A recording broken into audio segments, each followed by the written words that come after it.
پھر جب گھوڑے ہی گردنیں ڈال دیتے تو علاؤدین اپنے لشکر کو ٹھہر جانے کا حکم دے دیتا۔ اس طرح سلطان نے چتور سے دہلی تک کا فاصلہ نصف مدت میں طے کیا۔ دارالسلطنت پہنچنے سے پہلے چند برق رفتار سپاہی قصر ہزار ستون میں داخل ہو چکے تھے اور تمام اہالیان شہر کو اطلاع دی جا چکی تھی کہ سلطان معظم ایک یادگار فتح حاصل کرنے کے بعد دہلی لوٹ رہے ہیں۔ یہ خبر سن کر محلات شاہی میں جشن نشاط کا سا سما پیدا ہو گیا۔ حکومت کے تمام وزراء، سردار، خدمتگار اور سپاہی قطار در قطار اس سمت میں روانہ ہو گئے جدھر سے علاؤدین کا سرخرو لشکر آنے والا تھا۔ تقریباً دہلی سے 15 میل دور وفاداران سلطنت نے سلطان کا استقبال کیا۔ منزل قریب آنے سے پہلے علاؤدین نے ملک نصرت خان کو حکم دیا تھا کہ وہ راجہ رتن سنگھ کے گلے میں لوہے کا کڑا ڈال دے اور اسے ہلکی سی زنجیریں پہنا دے۔ حکم شاہی سن کر رتن سنگھ نے گرانہ لہجے میں سلطان سے درخواست کی تھی۔ شاہ والا، ساری دنیا جانتی ہے کہ رتن سنگھ شکست کا گیا ہے اور اس کے تخت پر سلطان علاؤدین خلجی نے قبضہ کر لیا، پھر میرے ساتھ یہ غلامانہ سلوک کیوں؟ دیکھنے والی آنکھیں خود ہی اندازہ کر لیں گی کہ مجھے ایک قیدی کی حیثیت سے لایا جا رہا ہے، پھر میرے لیے نیا سامان رسوائی کیوں؟ علاؤدین رتن سنگھ کی التجا سن کر مسکرایا۔ زندگی کی جنگ میں ہار جانے والے لوگ اس طرح کے مطالبات نہیں کرتے۔ تیرا جرم تو بہت سنگین تھا، مگر یہ ہمارا مزاج کرم ہے کہ ہم نے سخت محاسبہ نہیں کیا۔ اگر ہم اپنے فطری جلال و قہر کی طرف لوٹ آتے تو ساری دنیا دیکھ رہی ہوتی کہ تجھے ہمارے گھوڑے سے باندھ دیا جاتا، زنجیر ہمارے ہاتھ میں ہوتی اور تیرا جسم پتریلی شہراؤں پر گھسٹ رہا ہوتا۔ یہ تو تیری غلامی کی کم سے کم سزا ہے جو ہم نے تجویز کی ہے۔ رتن سنگھ مسلسل گڑ گڑاتا رہا مگر علاؤدین نے اس کی ایک نہیں سنی۔ راجپوت سمراٹ کی گردن میں آہنی توک ڈال دیا گیا اور اسے اتنی ہلکی زنجیریں پہنا دی گئیں جن کا بوجھ آسانی سے اٹھایا جا سکتا تھا۔ شاہی روب و جلال برقرار رکھنے کے لیے ضروری ہے کہ آقا اور غلام کے درمیان ایک نمایاں لکیر کھینچ دی جائے۔ ہماری رعایا سوال کر سکتی ہے کہ ہم ان کے لیے چتور سے کیا سوغات لے کر آئے۔ ہم نہیں چاہتے کہ انہیں زبانی جواب دیں، ہماری خواہش ہے کہ وہ خود اپنی آنکھوں سے تجھے پاپا زنجیر دیکھیں۔ اذیت و کرب کے احساس سے رتن سنگھ کا چہرہ مسخ ہو گیا اور پھر وہ دہلی کے حدود میں اس طرح داخل ہوا کہ اس کی زنجیر ملک نصرت خان کے ہاتھ میں تھی اور ملک نصرت خان علاؤدین کے بائیں ہاتھ پر چند قدم کے فاصلے سے چل رہا تھا۔ پھر وہ منزل بھی آ گئی جب علاؤدین نے اس انسانی ہجوم کی طرف دیکھا جو اپنے شاہ کا استقبال کرنے کے لیے گھروں سے نکل کڑا ہوا تھا۔ اہل شہر بہت زیادہ پرجوش تھے اور فلک شگاف نعروں کے ساتھ سلطان کی درازی عمر اور بلند اقبالی کے لیے انتہائی جذباتی کلمات استعمال کر رہے تھے۔ عام رعایا کو ایک مخصوص دائرے میں رکھنے کے لیے بہت سخت اقدامات کیے گئے تھے، ورنہ چتور کی فتح کی خبر سن کر عوام اس قدر وارفتہ ہو گئے تھے کہ دہلی سے بہت دور جا کر اپنے حکمران کا استقبال کرنا چاہتے تھے۔ عمرائے سلطنت رعایا کی اس دلی کیفیت سے باخبر تھے، مگر انہوں نے نظم و ضبط برقرار رکھنے کے لیے حد بندی کر دی تھی اور نقیبوں کے ذریعے اعلان کرا دیا تھا کہ تمام لوگ اپنے جذبات پر قابو رکھیں، سلطان کا دیدار کریں اور خاموشی کے ساتھ واپس لوٹ جائیں۔ اسی احتیاط کے پیش نظر فوج کے سپاہی اگلی صفوں میں نمایاں تھے اور بار بار عوام کو پرسکون رہنے کی تلقین کر رہے تھے۔ جب سلطان کا گھوڑا ہجوم کے قریب آ کر رکا تو نعروں کا ایسا شور بلند ہوا کہ قرب و جوار کی فضائیں تک گونج اٹھیں۔ علاؤدین نے اپنی شمشیر بے نیام کی اور تیز آواز میں بولا، سلطنت خلجی کے وفاداروں، غور سے دیکھو کہ تمہارے شاہ کی تلوار سے سرکش راجپوتوں کا خون بہہ رہا ہے۔ شاہی نقیب انسانی ہجوم میں دور دور تک پھیلے ہوئے تھے۔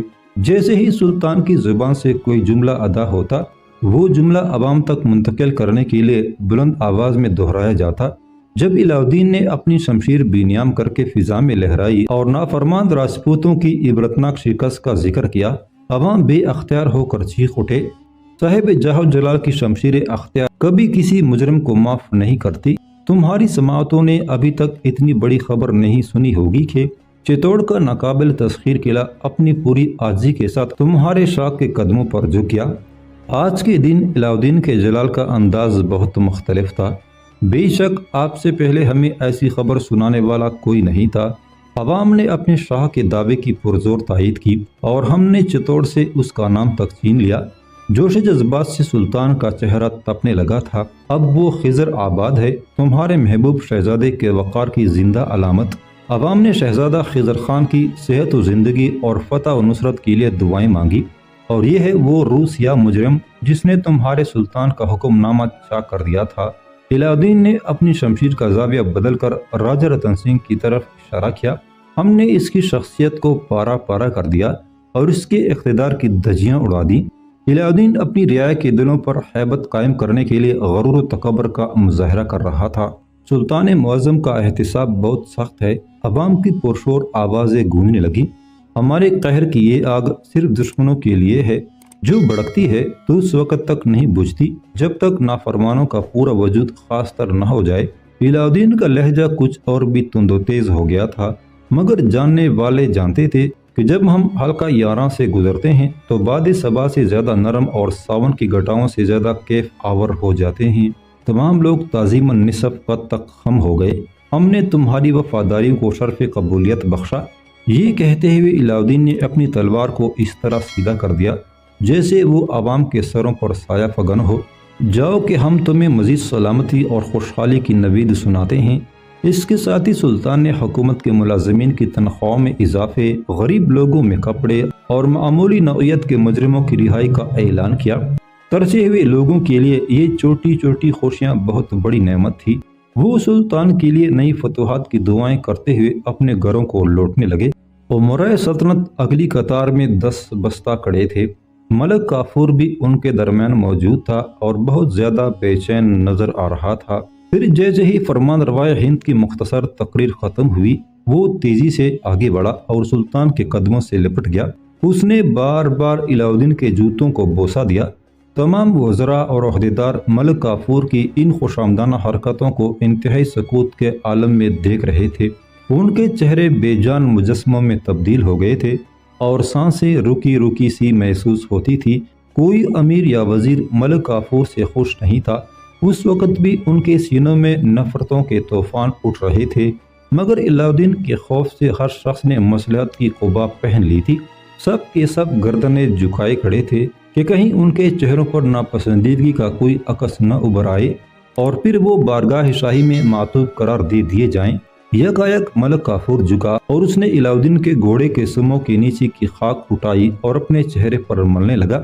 علاء الدین بھی اپنے دوسرے خدمتگاروں کی موجودگی سے بے نیاز صرف ملک کافور کو دیکھے جا رہا تھا۔ اس کی ہونٹوں پر ایک عجیب سی مسکراہٹ تھی۔ آقا، آپ کے جسم پر کوئی خراش تو نہیں آئی؟ ملک کافور نے بڑے والہانہ انداز میں اپنے دونوں ہاتھ پھیلا دیے۔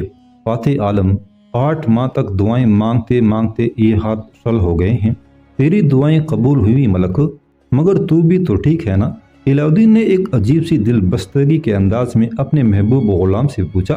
شاہ والا کے بغیر غلام کے تمام دن کرب و اضطراب کا شکار تھے اور ساری راتیں بے خواب۔ زندگی ایک عذاب کے سوا کچھ نہیں تھی۔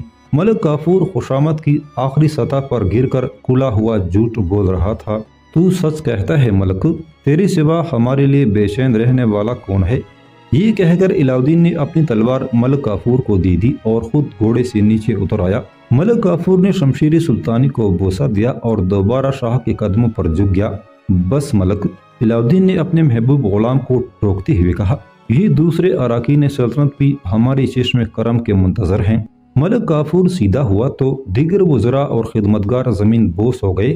ساحل جمنا کی ریت ان کے اماموں، چہروں اور داڑھیوں کو چھو رہی تھی، مگر وہ سب کے سب اپنی اس حالت سے بے نیاز علاء الدین کے سامنے جھکے ہوئے تھے اور ہر شخص کی ایک ہی تمنا تھی کہ اس کا سجدہ رائیگاں نہ جائے۔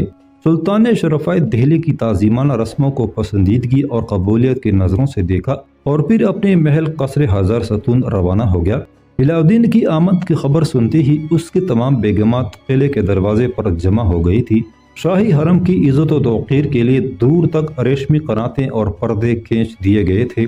مسلسل جنگی کامیابیوں کے سبب بہت سی عورتیں اس کے حرم میں داخل ہو گئی تھی۔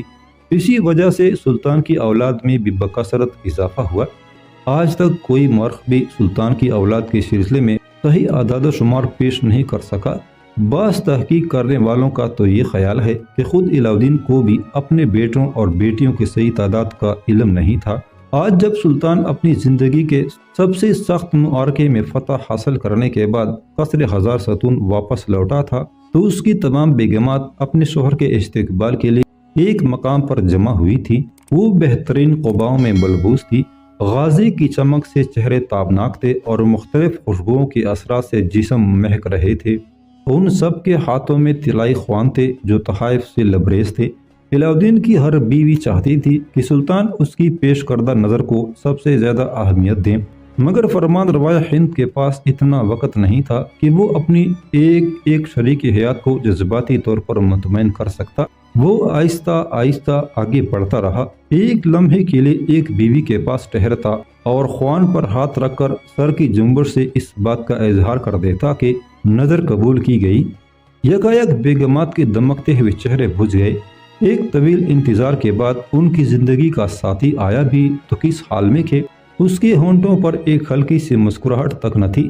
علاؤدین کی ازدواجی زندگی بہت تلخ تھی۔ وہ اکثر اپنی بیویوں کے سلوک سے شاکی رہتا تھا، کسی بیگم کو بھی اس کی دل بستگی کا خیال نہیں تھا۔ سب کی سب اپنی ذاتی آرائش اور اقربا نوازی میں مصروف رہتی تھی۔ انہیں صرف زر جواہر کی بھوک تھی اور سلطان کی پسند اور ناپسند کا خیال تک نہ تھا۔ اس کے برعکس شاہی بیگمات کو علاؤدین سے یہ گلہ تھا کہ وہ مہینوں انہیں شرف باریابی نہیں بخشتا تھا۔ اس عالم میں تنہا پھولوں کی سیج پر جلنا ایک عورت کے لیے قیامت سے کم نہ تھا۔ علاؤدین کی مجبوری یہ تھی کہ وہ ہمیشہ سیاسی منصوبہ بندیوں میں الجھا رہتا تھا، کبھی کسی بغاوت کو کچلنے کی تدبیریں کر رہا ہے اور کبھی کسی نئے علاقے کو تسخیر کرنے کے لیے فوج بھیج رہا ہے۔ غرض وقت کا بیشتر حصہ روز و شب کے انہی ہنگاموں میں گزر جاتا تھا۔ جب اسے چین کی کچھ سانسیں میسر آتی تو وہ کسی جاننثار شریک حیات کا قرب ڈھونڈتا اور اس کی خواہش ہوتی کہ ریشمی آنچل کا سایہ جنگ و جدل اور سیاست کی جلتی ہوئی دھوپ کے اثرات کو زائل کر دے، مگر کوئی بھی بیوی سلطان کی مزاج آشنا نہیں تھی، جس کے نتیجے میں علاؤدین اپنی بیگمات سے دور ہوتا چلا گیا۔ سلطان کی ایک کمزوری یہ بھی تھی کہ وہ اپنے حقیقی چچا اور خسر جلال الدین خلجی کو قتل کر کے مسند اقتدار تک پہنچا تھا۔ اکثر اس کے کانوں میں مقتول حکمراں کے یہ الفاظ گونجتے رہتے تھے: بے وفا بھتیجے، وہ وقت یاد کر جب میں تجھے اپنے سینے پر سلاتا تھا۔ اگر انصاف کی آنکھ سے دیکھا جائے تو یہ علاؤدین کی بدترین بے وفائی اور شرمناک بدعہدی تھی۔ تمام دنیا جانتی ہے کہ علاؤدین نے اپنے موسم کے اعتبار کا خون کر کے تاج و تخت حاصل کیے تھے۔ وہ انسانیت کی نظروں میں وفا کا قاتل اور عہد شکنی کا سنگین مجرم تھا۔ اسی احساس گناہ کے سبب علاؤدین کے ذہن میں یہ خیال پوری طرح جڑ پکڑ گیا تھا کہ دنیا کا ہر شخص خود غرض اور بے وفا ہے۔ سلطان کے نزدیک وہی شخص لائق اعتبار ہوتا جو مسلسل اس کے قدموں پر جھک کر رحم و کرم کی بھیک مانگتا رہتا۔ ملک کافور چونکہ بچپن ہی سے بے غیرتی کی آخری منزل کو چھو چکا تھا، اس لیے وہ سلطان کے معیار پر پورا اترا اور ہر گزرتے ہوئے لمحے کے ساتھ علاؤدین کے قریب تر ہوتا چلا گیا۔ بیگمات شاہی اس غرور میں مبتلا تھی کہ وہ فرمان روائے ہند کی بیویاں ہیں اور معاشرتی طور پر بلند ترین درجہ رکھتی ہیں۔ اس ناز بے جان نے انہیں اپنے شوہر کو سمجھنے کا موقع نہیں دیا، یہاں تک کہ علاؤدین اور اس کی حرم سرا کے درمیان بڑے فاصلے حائل ہو گئے۔ تنہائیوں کی ایک خلیج تھی جو بڑھتی چلی گئی۔ سلطنت خلجی کے دشمنوں نے علاؤدین کی اس فطری کمزوری کا بغور مشاہدہ کیا اور سیاست کے پردے میں ایک ہندو زادے کو آزمانے کی کوشش کی۔ اسلامی حکومت کے بدخواہوں کا منصوبہ کامیاب رہا اور ملک کافور سلطان کے ہوش حواس پر چاہتا چلا گیا۔ کہنے والے تو یہاں تک کہتے ہیں کہ اگر سلطان اپنی خدائی کا اعلان کرتا تو ملک کافور پہلا شخص ہوتا جو سجدے میں گر کر اقرار کرتا کہ میں علاؤدین کا بندہ ہوں۔ جب خوشامد کا یہ انداز ہو تو ایک دنیا پرست حکمران کے بہک جانے کو حیرت انگیز عمل قرار نہیں دیا جا سکتا۔ یہی وجہ تھی کہ طویل جدائی کے بعد بھی دہلی لوٹنے پر سلطان نے کسی کی مزاج پرسی نہیں کی، کسی بیگم کو منہ لگایا اور نہ کسی بچے کو قریب بٹھا کر اس کے سر پر ہاتھ پھیرا۔ اگر علاؤدین کو کوئی یاد آیا تو بس ملک کافور جو بڑے بڑے مردان شجاع کی پگڑیاں اچھالنے کے لیے بے قرار رہتا تھا۔ اس موقع پر خواجہ سراؤ نے بھی اپنی لگائی بجائی کا ہنر خوب دکھایا۔ ناکارہ انسانوں کی اس جماعت نے انعام پانے اور بیگمات شاہی کی خوشنودی حاصل کرنے کے لیے ملک کافور کی خبریں بڑی رنگ آمیزی کے ساتھ حرم سرا تک پہنچائیں۔ بیگمات کے دل تو پہلے ہی سلگ رہے تھے، جب اس بے حیا غلام کے بارے میں نئی اطلاعات ملی تو قصر ہزار ستون کا زنان خانہ ایک ماتم قدے میں تبدیل ہو گیا۔ اگرچہ محل کا ایک ایک گوشہ فانوسوں اور قندیلوں سے روشن تھا، لیکن علاؤ الدین کی تمام بیویوں کے آراستہ کمرے زندہ مقبروں میں ڈل گئے تھے، جہاں مایوسیوں کے اندھیرے رقص کر رہے تھے اور ناکام حسرتیں اپنی موت پر خود مرثیاں پڑھ رہی تھیں۔